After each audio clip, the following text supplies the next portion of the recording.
HOA Karen steals fuel from my garage. Caught on security, she didn't know I owned the property. It started with the smell. I came home from work, tired, sweaty, just wanting to relax, but something wasn't right. As I walked past the side of the garage, I caught this strong, sharp scent of gasoline in the air. At first, I thought maybe I'd left the lawnmower leaking or a gas can tipped over. But when I opened the garage door, something felt off. You know that weird gut feeling, like someone's been in your space? That quiet kind of violation you can't quite explain? I checked everything: tools, cans, shelves.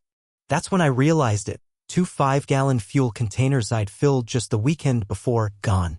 Not moved. Gone. At first, I doubted myself.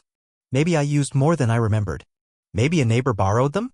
But then I remembered I'd installed a new security camera just a week ago, pointed straight at the driveway. Mostly to catch raccoons or those Amazon package thieves. But this was different. What I saw on that footage. Couldn't believe it. There she was. Clear as day. The head of our HOA. The same woman who fines people for having the wrong shade of mulch or leaving trash bins out for too long. Marching up to my garage like she owned the place. No knock. No message. Just opened the side door like it was hers. Walked in, grabbed the gas cans and left. I live in a quiet suburban neighborhood. Nothing like this ever happens here, or so I thought. And the craziest part? She didn't even know I owned this property. She thought it was a rental.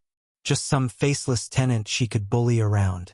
And now I'm left wondering, how many other times has she done this? How much has she taken that no one noticed? So I did what anyone would do. I dug deeper. I watched more footage. I started connecting dots. And what I found, let's just say this one act of fuel theft might be the tip of something way bigger. But before I tell you how it all unfolded, before I show you the confrontation, the reaction when she realized I had her on camera, I need you to see exactly what I saw. Because once you do, you'll understand why this isn't just about a couple stolen gas cans. It's about power, control, and finally getting caught. Let me back up a bit, because this wasn't the first time something weird had happened since I moved into this neighborhood. When I bought the place last year, it was supposed to be a fresh start. Quiet street, decent schools nearby, and one of those HOA communities that promise to keep things clean and well-managed. You know the type: perfect lawns, matching mailboxes, and just enough rules to keep it all looking postcard perfect. But I quickly learned that in this neighborhood, rules were more like weapons, and the woman leading the HOA? She was the one swinging them. Her name's Marlene. 60-something, crisp white bob, the kind of woman who always carries a clipboard and walks like the sidewalk owes her rent. On the surface, she plays nice, hosts bake sales, leads community meetings, even waves at your car. But behind the polite smile is someone who watches everything and forgets nothing. It started with small things. A letter about my trash can being visible from the street even though it was behind my fence. Then she fined me 4 unapproved lawn ornaments, which turned out to be 2 solar lights from Home Depot. I brushed it off. Figured she was just particular. But over time, it felt personal. Like she was testing me. And the thing is, Marlene didn't realize who I was. She assumed I was just renting the place, someone temporary, easy to push around. But I own this house. Bought it with my own money, my name on the deed. And I hadn't said much until now. I kept to myself, worked late hours, minded my business. But that day, seeing her on the security footage, dragging my gas cans out of my garage like she was picking up groceries, that changed everything. It wasn't just about the gas. It was the entitlement. The comfort with which she stepped into someone else's space like it was hers by default. And then I started thinking, how'd she know the side door wasn't locked that day? Why that specific morning when I happened to be gone? Had she been watching? Had she done this before? I went back through the footage hour by hour, day by day. I saw things subtle, small. Lights turning on when I wasn't home. My trash moved. A ladder near the fence line that I never left out. Nothing huge on its own, but together, it painted a disturbing picture. Was Marlene just a nosy neighbor with a clipboard and too much time? Or was she crossing lines way beyond HOA rules? I couldn't let it go. And once I started digging, I realized this wasn't just about me. Other neighbors had stories, most just hadn't connected the dots yet. But I had the footage. I had proof. And now I had a choice: call her out or go deeper. I chose both. The next few days I became someone I didn't quite recognize. Obsessed, maybe. But when your privacy's been invaded, when someone crosses that invisible line, you don't just let it go. You start noticing things. You start connecting threads. I talked to a few neighbors. Quietly. Casually. At first, they were hesitant. No one wanted to get on Marlene's bad side. She controlled fines, approvals, even landscaping disputes. People feared her like a suburban mob boss. But when I told them what I saw on my footage, the break-in, the stolen fuel, faces changed. A man named Jeff, 3 doors down, said his tools had gone missing months ago. A teenager across the street claimed his bike disappeared from the backyard. One woman mentioned her security sign was yanked out of the lawn. Everyone had a story. Small things brushed off or doubted, but all pointing in the same direction. That's when the moral question started eating at me. Do I go public with what I have? Blow it all open? Or do I risk exposing people who just want peace? People who fear retaliation from someone who's supposed to be protecting this neighborhood? Meanwhile, I couldn't help but notice how much I'd changed. I was watching security footage instead of sleeping, double-checking locks twice a night. My girlfriend, Alyssa, called it Karen paranoia, half joking. But when she found the second set of muddy footprints by the garage window, even she stopped laughing. The tension was eating into my relationships. Alyssa wanted to call the cops immediately. My brother said I should post the footage online. Let the internet handle it. But I hesitated. There was something deeper going on. Something Marlene wasn't showing. Her confidence, her timing, it all felt too deliberate, too rehearsed. Then came the letter, folded neatly in my mailbox. No postage, no return address. Just typed words on plain paper. You should watch your tone. Some doors are better left closed. No signature, no explanation. But that's when I realized this wasn't just petty theft or a rogue HOA president. This was personal. There's another twist, too, one I wasn't ready to tell anyone. The property next to mine? Vacant. Foreclosed. But I'd heard whispers that Marlene had been entering it regularly. No real reason. No approval. Almost like she expected it to be hers. I started wondering how many properties had she been watching, claiming?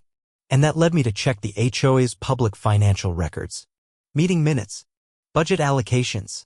That's when I found a few miscellaneous maintenance charges that didn't quite add up. But before I could dig deeper, my camera system went offline.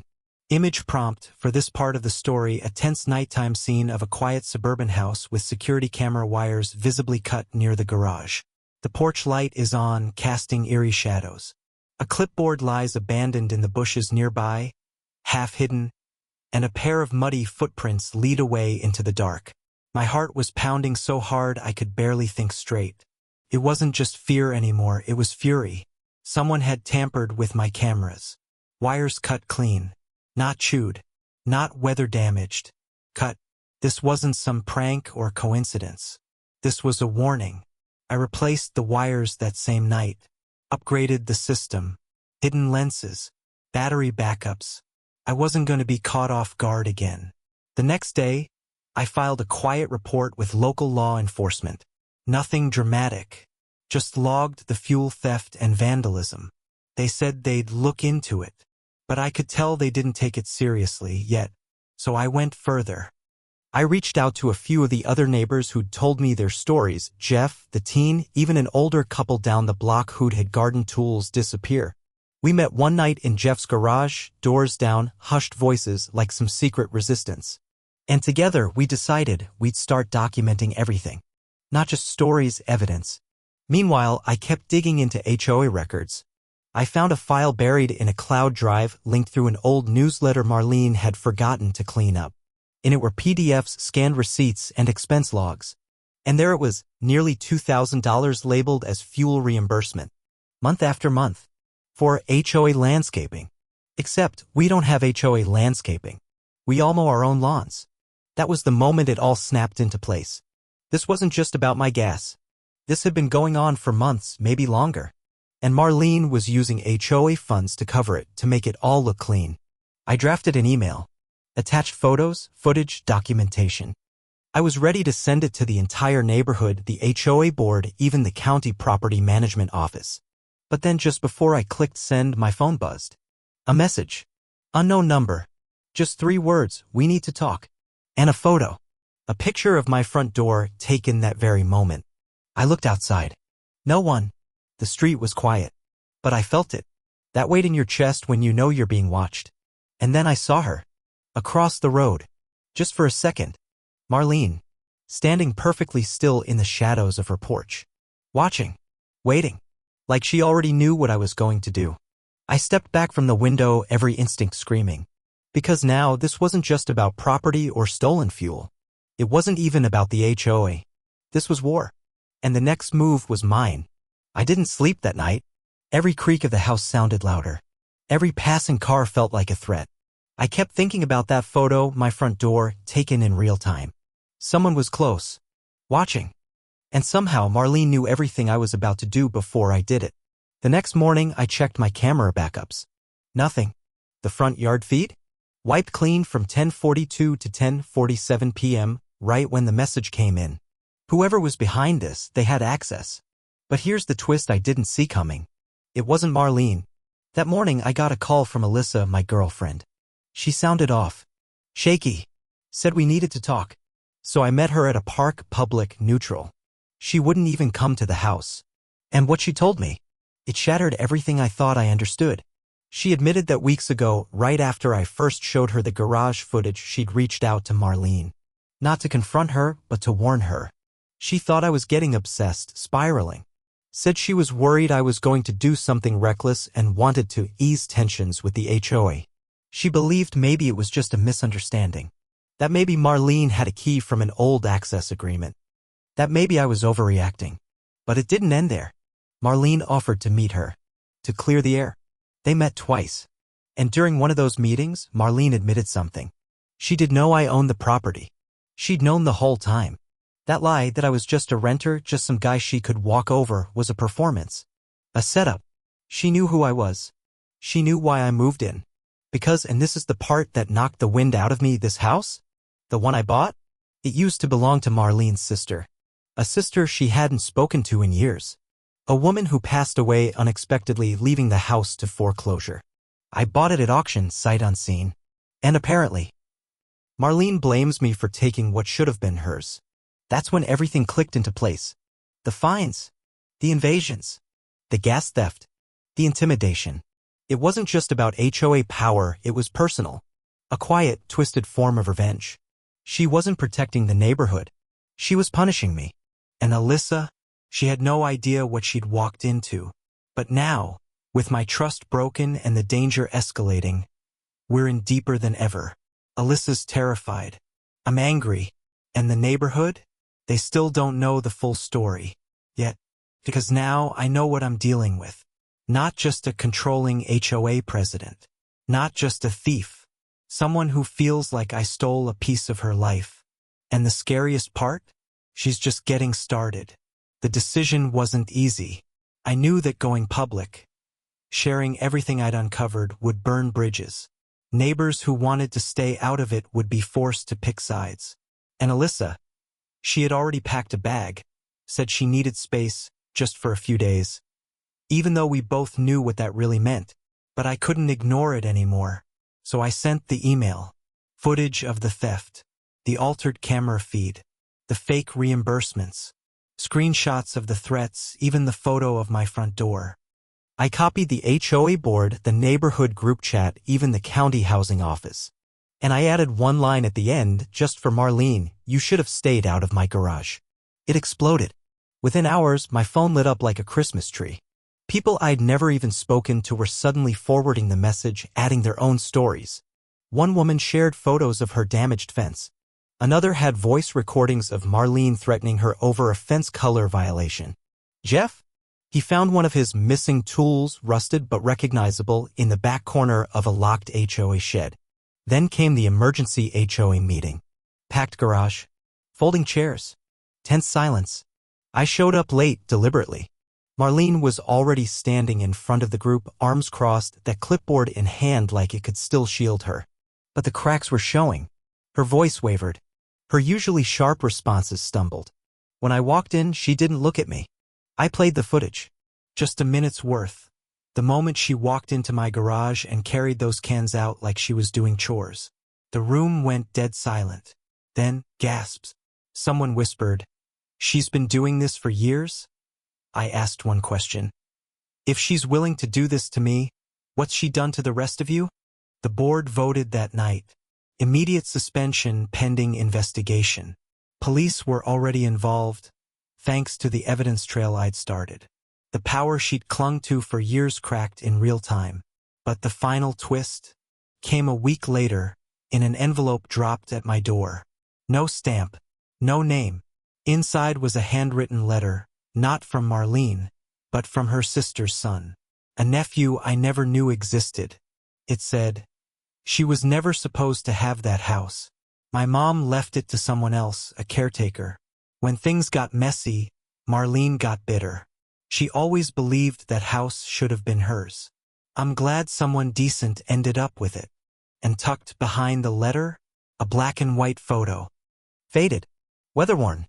A woman, his mom, standing on the porch of my house, smiling with a paintbrush in hand. She looked peaceful. Proud. And suddenly all of it made sense. This wasn't just about gas cans, or fines, or HOA drama. This was about grief. About loss. About someone who never got closure. And someone else who finally did. After everything that happened, the neighborhood changed. Not overnight. Not in some dramatic, cinematic way. But slowly. Quietly. The kind of shift you feel more than you see, like the air's just a little clearer, the silence a little safer. Marlene resigned from the HOA 2 weeks after the emergency meeting. Officially, it was health-related. But everyone knew the truth. The investigation had found more than just a few missing fuel receipts. There were fake maintenance charges, unauthorized access to properties, and reports of intimidation stretching back years. The police didn't press major charges, but a civil suit was in motion. And perhaps worst of all for her, the neighborhood stopped looking the other way. People started talking again. Not just about her, but about everything. Boundaries. Respect. What a healthy community is supposed to feel like. Jeff and I fixed up the old community shed together. He returned a few tools that weren't his, and I think, for the first time, we all started seeing each other as more than just houses behind fences. As for Alyssa, she didn't move back in. We talked a few times. No anger, just honesty. She admitted she'd let fear drive her actions.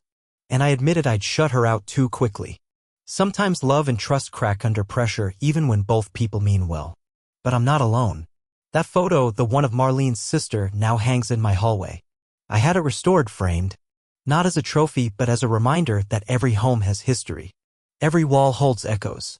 And sometimes when people fight to take something from you, it's not about you at all. It's about what they lost. I've reinforced the garage door. Upgraded the cameras again. But I also leave the porch light on now. Not out of fear, but so people know someone's home. That this place is watched over, lived in, cared for. Because neighborhoods aren't made by rules or fines. They're made by people who choose to show up. To protect each other. To listen. Even when it's hard. If you're watching this and something in your gut says something's off, don't ignore it. Whether it's a neighbor crossing the line, a rule being abused, or a silence that's gotten too heavy, ask questions. Pay attention. Stand your ground. And remember, not all theft looks like a break-in. Sometimes it looks like a smile and a clipboard. What you protect says more about who you are than what you own. So protect your peace, protect your space, and protect your neighbors because one day they just might protect you right back. Call to action. If you've ever dealt with an overreaching HOA, a nightmare neighbor, or someone abusing their power, drop your story in the comments. Let's shine a light on what too often gets swept under the rug. And maybe, just maybe, help someone else find the courage to stand up.